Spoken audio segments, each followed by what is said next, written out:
Geografia, nós vamos falar sobre a globalização. Essa é uma aula para a semana 1 do PET 2 do nono ano. Preste bastante atenção nessa aula, porque há informações essenciais para que você realize as atividades dessa semana, para que você compreenda esse processo que está também bastante presente na sua vida. Eu vou provar isso na minha explicação. Então, o que seria a globalização? A globalização, primeiro, o termo, ele foi criado em 1980, na década de 1980, na verdade, para designar um processo de intensificação e integração econômica, política e, diria até, cultural internacional. Tudo isso marcado pelo avanço do sistema de transporte, e nesse sentido avanço tecnológico, e da comunicação. É bastante claro para nós que a comunicação, por exemplo, não é a mesma que era há 30 anos atrás. Então, nós temos muito mais possibilidades de integração por meio das inovações tecnológicas da comunicação do que há 20, 30 anos atrás.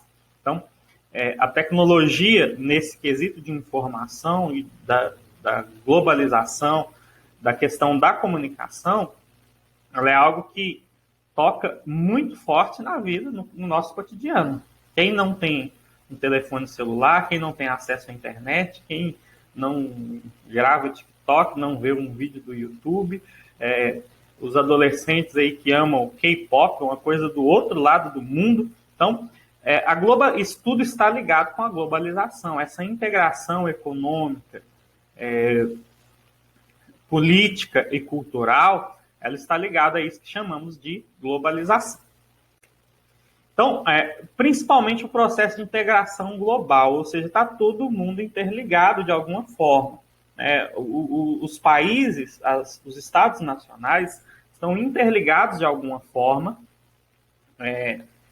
e basicamente o carro-chefe aí da globalização são as transações econômicas, ok?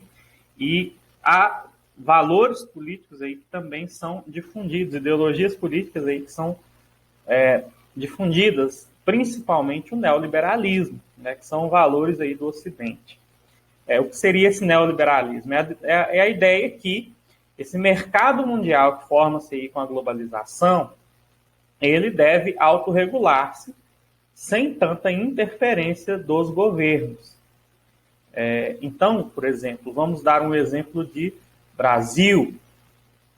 Quando nós falamos em reforma da Previdência, em reformas trabalhistas, nós estamos falando de uma diminuição da ingerência do Estado em aspectos econômicos.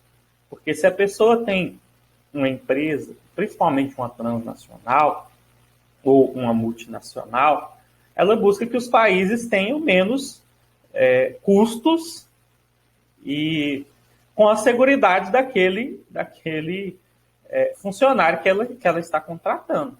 Então, por exemplo, se você hoje contrata no Brasil, você precisa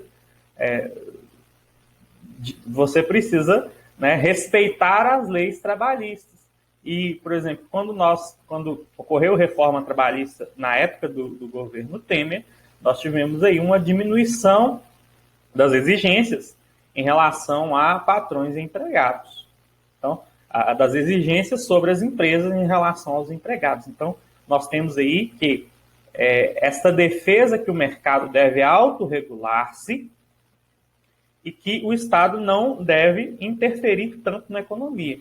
Isso aí tem impactos lógicos e negativos na vida do cidadão, porque você cria aí uma situação de emprego informal, você cria uma situação de pouca segurança, por exemplo, pouca estabilidade e pouca segurança social para os trabalhadores.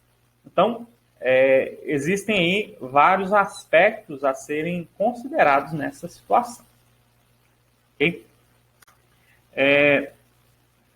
Basicamente, a globalização é uma fase do capitalismo. Então, é importante nós observarmos que quando, já desde o século, desde a formação do capitalismo, desde aquilo que precedeu o capitalismo, que foi o mercantilismo, dentro do absolutismo aí, já no século, a partir do século XV, XVI, nós temos aí que o capitalismo ele se reinventou várias vezes. Ele se adapta muito bem às condições de cada tempo, de cada época. E com isso não foi diferente. Com esse contexto histórico que nós temos aí dos últimos 30, 40 anos, não é diferente. Então, ele se adaptou novamente a essa nova realidade. Então, da mesma forma que o capitalismo ele se adaptou quando, por exemplo, na crise de 29, vocês vão estudar isso na matéria de história, na crise de 29, você tem a quebra da Bolsa de Nova York, e aí você tem uma crise no liberalismo, uma crise do capitalismo, porém você tem uma reinvenção do capitalismo em um tempo aí muito breve. E isso é uma nova fase. Surgiu com o fim do bloco socialista, e aí nós vamos ter o que chamamos, né, de nova ordem mundial. O que significa isso? Não é a teoria da conspiração, não é algumas teorias aí de existir um governo mundial e tal, um império mundial que domine todas as nações. Não é, quando nós falamos dentro da matéria de geografia sobre nova ordem mundial, nós estamos falando de uma nova organização na questão dos polos aí de influência. O que nós tínhamos como ordem mundial? Na sociedade aí da Guerra Fria, no mundo aí da Guerra Fria. Nós tínhamos uma ordem bipolar, em que exercia o poder muito forte os Estados Unidos e a União Soviética. Basicamente, o que tinha-se ali era o aspecto militar. Então, os dois países mais fortes eram Estados Unidos e União Soviética. Esses dois países, eles disputavam poder e influência em todo o mundo. Então, os Estados Unidos buscavam aí dominar, né, com a ideologia do capitalismo, com a ideologia do liberalismo e tal, dentro do Ocidente. A União Soviética, por sua vez, ela defendia aí as questões do socialismo, né, e influenciou bastante aí vários países. Então, eles tinham grande força nesse sentido. Okay? Só que chega um momento em que a União Soviética ela começa a ruir. Foi justamente no fim da década de 80. E nós temos aí a queda do Muro de Berlim, né, em 1989, e em 1991, por fim, o fim da União Soviética. Nesse aspecto, nós vamos ter a mudança de um mundo bipolar, de uma ordem mundial bipolar, para uma nova ordem mundial. A princípio, pensou-se que seria uma ordem mundial unipolar em que os Estados Unidos dominariam tudo e pronto, acabou. Mas, na verdade, isso acabou se acrescentando outros aspectos, além do militar, e aí nós temos agora uma ordem mundial multipolar, em que vários países exercem a sua influência sobre os outros. E nesse processo de nova ordem mundial, nós temos essa expansão de mercados alcançando áreas que antes eram vetadas ao capitalismo. Né? Basicamente, nós estamos vendo isso. É possível nós falarmos de vantagens e desvantagens no processo de globalização. Nós vamos falar isso posteriormente, mas antes nós temos aí uma questão aí da mundialização. Esse termo é um termo para denominar a fase de internacionalização do capital, ou seja, da economia, e está ligado ao fluxo de capitais e à integração do mercado. Então, hoje nós temos um mercado mundial. Aquilo, por exemplo, o que a China consome de carne do Brasil influencia no preço da carne que nós pagamos aqui. Então, a alta nos preços da carne no Brasil está completamente ligado ao mercado internacional de carnes. Vamos colocar que o Brasil não cumpra alguma meta do meio ambiente. Daí, por exemplo, a União Europeia vai deixar de comprar tal produto do Brasil, porque o Brasil está descumprindo o acordo. Então, tudo está ligado e tudo influencia, tudo, e às vezes até causa algum impacto nessa questão da mundialização. Por exemplo, um fator bastante interessante foi a alta da carne aí recentemente, desses últimos 2 anos, que vai tender a continuar alta, porque você tem que o foco dos produtores pecuários do Brasil ser basicamente o mercado chinês. Um mercado muito maior do que o do Brasil, muito mais rentável. É muito melhor você vender para a China do que vender para os brasileiros. E isso causa uma alta no preço da carne para os brasileiros. Interessante nós pensarmos nessa questão. Então, existem empresas que estão em vários países, existe essa interligação, existem países que geram aí matéria-prima para outros países, enfim. Então, está tudo muito interligado e isso é um aspecto bastante presente do capitalismo. Então, o que nós vamos verificar aí? Existem vantagens e desvantagens na globalização. Coloquei essa charge para que ficasse um pouco claro sobre... Basicamente, as vantagens estão muito para os países desenvolvidos e um pouco menos para os países que estão em desenvolvimento, ou os países pobres. Então, nós temos aí um polo, né, um hemisfério norte bem maior do que um hemisfério sul. E isso é mais ou menos o que se interpreta da realidade. Então, a globalização ela favoreceu muita coisa, ela tem algumas vantagens, mas ela favorece mais a alguns do que a outros. Então, é o que nós vamos verificar aqui. Eu coloquei basicamente 2 vantagens e 2 desvantagens para não delongar com o vídeo, mas existem outras vantagens e desvantagens. Okay? Então, quais são 2 vantagens da globalização? Primeiro, a diminuição das distâncias e tempo causada pelo avanço das tecnologias de comunicação e transporte. Nós falamos isso no começo. Então, você tem uma integração cultural muito maior, você tem uma difusão, você conhece o que está acontecendo, mesmo que parcialmente, fora do país. É interessante nós observarmos que antes da pandemia chegar no Brasil, nós já sabíamos alguma coisa da pandemia fora do Brasil, porque nós tínhamos notícias pela internet, pelos meios de comunicação. Então,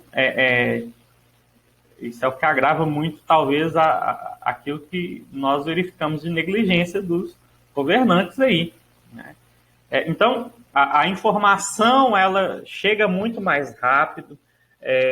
Hoje você compra um produto em um determinado site chinês, daqui a algumas semanas, ou até uns 3 meses, chega para você. Então, você está interligado. Você compra uma coisa produzida na China, ela chega para você pelo correio. Então, é algo que é uma vantagem, né? E culturalmente também. Você conhece outras culturas, né? Quantas pessoas hoje ouvem K-pop? Quantas pessoas hoje assistem desenhos japoneses? Enfim, muita gente. E isso é bastante claro dentro né, como vantagem. Outra é a redução do preço médio dos produtos. A maior integração política mundial com a maior integração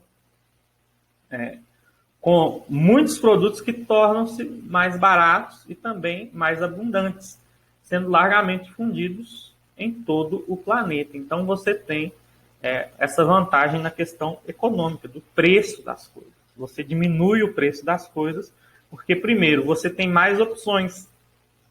E tendo mais opções, tendo uma maior oferta de um determinado produto, a tendência é que o preço desse determinado produto caia.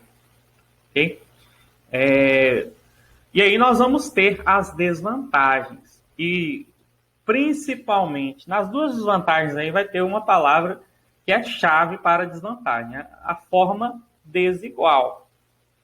Que a globalização se expande, que os benefícios se expandem. Né? Então, quase sempre as localidades economicamente mais desenvolvidas e chegando atrasada ou de forma incompleta em outras regiões, tornando-as dependentes economicamente. Então,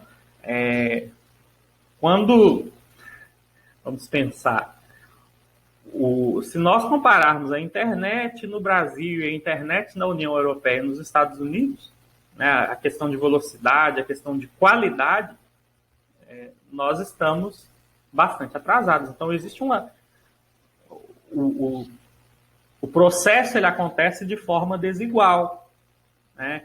Você tem as tecnologias dos transportes, você tem a tecnologia aí aplicada, por exemplo, na questão de rodovias, de outros meios de transporte, de outros modais de transporte aí, e coisa que ainda está em desenvolvimento no Brasil, e o Brasil, né, anda bastante atrasado em relação a isso. Não só o Brasil, como países da América Latina, África, Ásia, enfim, outros.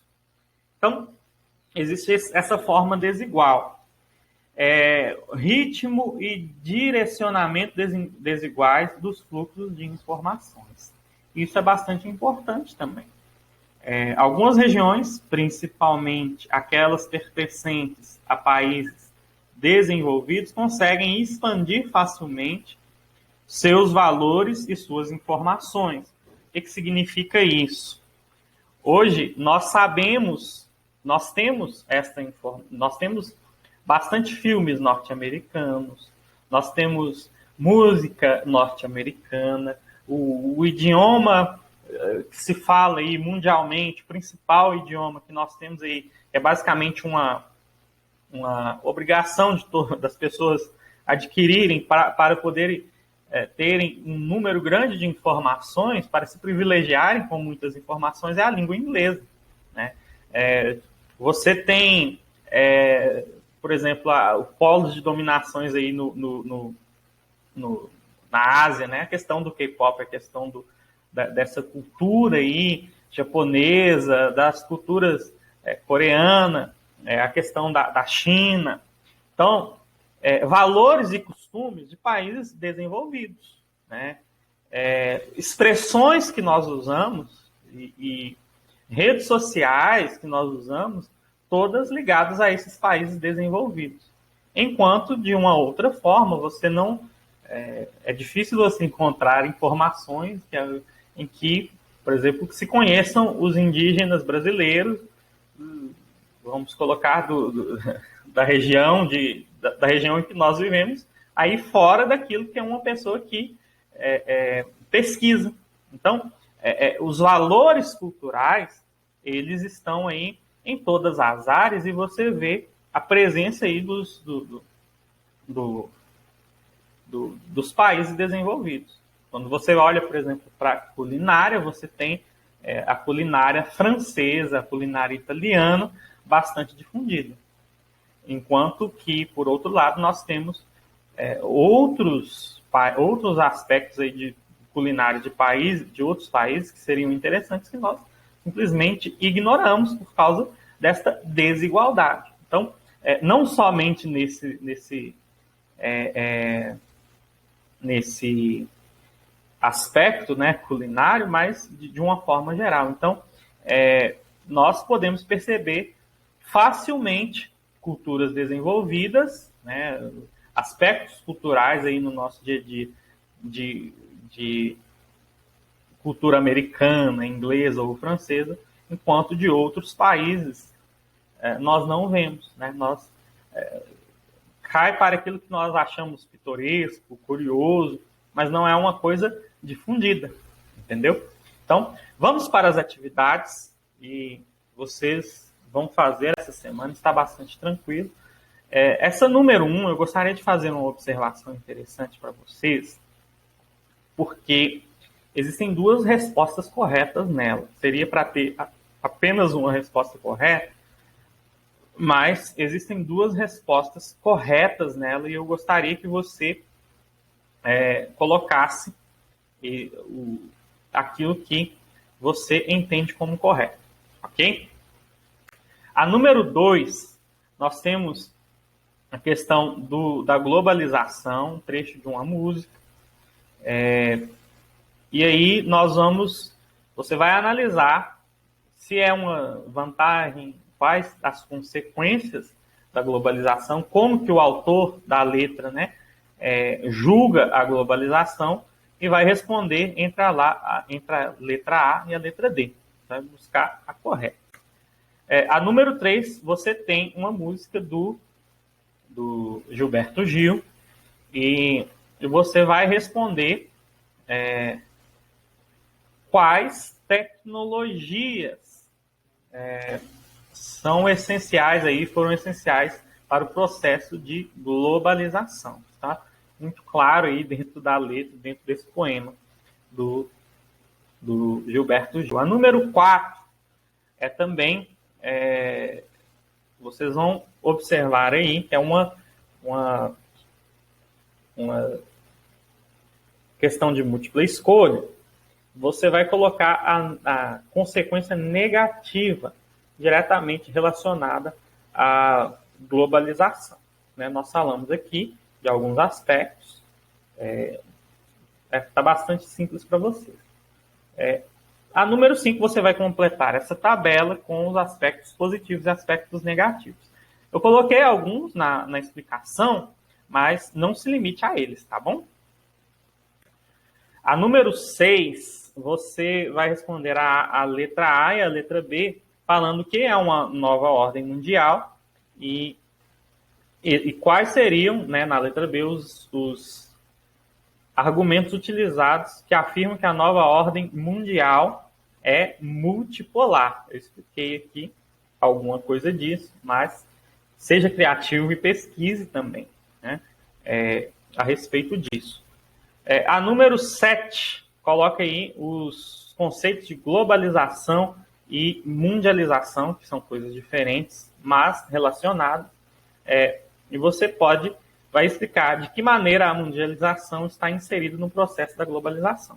Isso é bastante claro, eu expliquei para vocês dentro aí desta aula.